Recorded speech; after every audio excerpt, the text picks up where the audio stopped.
चार मीनार जो है इसकी तामीर हुई थी 1591 में, और इसी के साथ साथ चार मीनार के साथ चार कमान की भी तामीर हुई थी। चार कमान इसलिए बनाई गई थी कि जो मोहम्मद कुली कुतुब शाह थे उनका महल था वहाँ पर, जो जिसका नाम था दाद महल।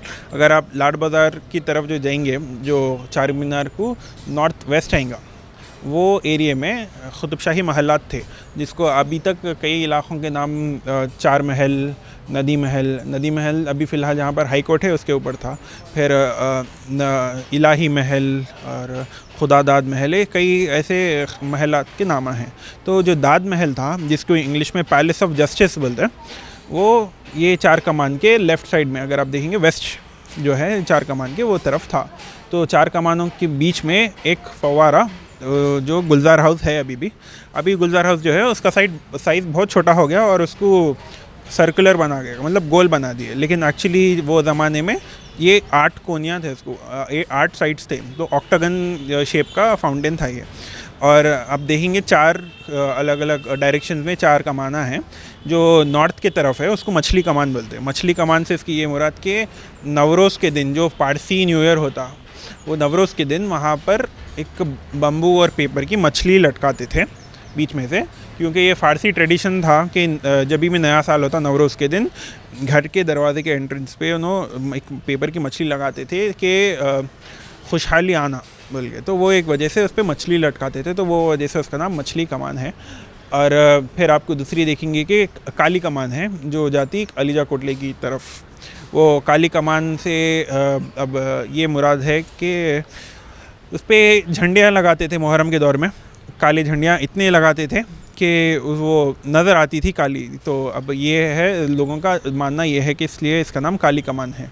जो तीसरी कमान है जो चार मीनार की तरफ है, उसका नाम चार मीनार की कमान बोल के बोलते उसको, उसका कोई और दूसरा आपको हिस्ट्री नहीं है उसकी ज़्यादा कुछ।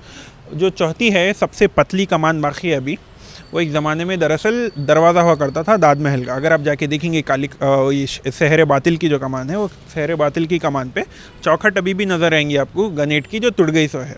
तो जब औरंगज़ेब आलमगीर हमला करे थे हैदराबाद पे, तो वो उस हमले में पूरे महला तबाह हो गए थे। तो जो ये महल तबाह हुआ, उसके साथ ये सहरे बातिल की कमान भी तबाह हो गई। और इसकी सहरे बातिल की ख़ास बात यह है कि अभी भी आप उसके चौखट के पास एक छोटा पंजा नज़र आएगा, छिल्ला है वहाँ पर। जो हज़रत अल्लामा मीर मोमिन साहब थे, उन्होंने एक छोटी तावीज़ बना के लगाए थे वहाँ पर कि जो भी ये कमान से अंदर आएगा, उसके दिल में कुछ भी बुरी नीयत रहेंगी, वो वहीं बाहर रुक जाएंगी। मतलब ये दरवाजे की कमान के अंदर से बादशाह से मिलने कोई बुरी नीयत लेके नहीं आ सकेंगे, बुरा जादू का असर लेके नहीं आ सकेंगे। तो इसलिए इसका नाम सहर बातिल की कमान है। मतलब ये गच्ची से बने हुए है कमाना, पूरे पत्थर की नहीं है। लेकिन अगर आप मछली कमान को गौर करेंगे तो आपको पूरी पत्थर की नज़र आएंगी। अब ये सबसे ज़्यादा ज़रूरी ये है कि जो सहर बातिल की कमान है वो बहुत पतली है और कमज़ोर भी है, तो बचाना असल चाहिए आपको सबसे पहले तो सहर बातिल की कमान को। फिर चार मीनार की कमान और मछली कमान तो रेस्टोर हो चुका है तकरीबन, अभी कंडीशन उसकी बेहतर है। जी बिल्कुल, कुतुब शाही डिज़ाइन है। तो जो मोहम्मद कुली कुतुब शाह जब चार मीनार बनाए, उसी के साथ साथ ये कमाना बने सो है। तो ये अपने चारों कमानों की ख़ास बात ये है।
Hmm.